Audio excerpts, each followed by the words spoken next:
मुस्किया दिलवा चुरा लेलक, पहिली नजरिया में पागल बना देलक।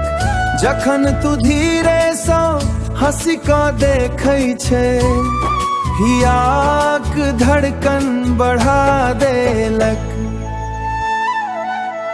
तोहर मुस्किया दिलवा चुरा लेलक, पहिली नजरिया में पागल बना देलक। भोरक पवन जाका कोमल तोहर बात, सुनते मन में जागे प्रेमक जज्बात। तोहर नैना में चांदनीक उजियार, देखते हराए जाए दुनियाक विचार। तोहर संग बिताबै छी हर सपना तोहरा बिनय, अधूरा अपनापन। दिन भर तोहर यादी में खोयल रहै छी, राति में तोहर सपना संजोयल रहै छी। तोहर मुस्किया दिलवा चुरा लेलक, पहिली नजरिया में पागल बना देलक।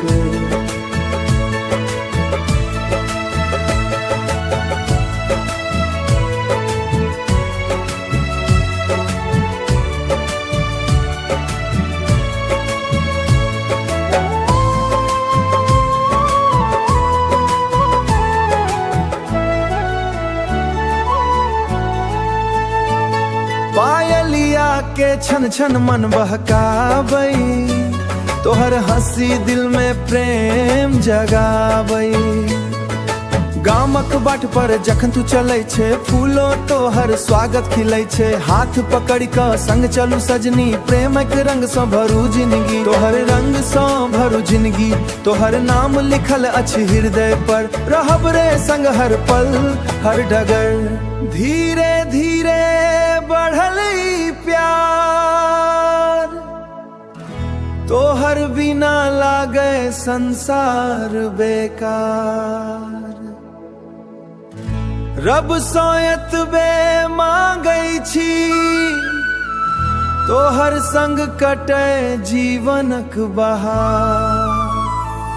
तोहर मुस्किया दिलवा चुरा लेलक, पहिली नजरिया में पागल बना देलक। तोहर प्रेम हमर संसार बनल, तोहर नाम हृदय में अमर बनल।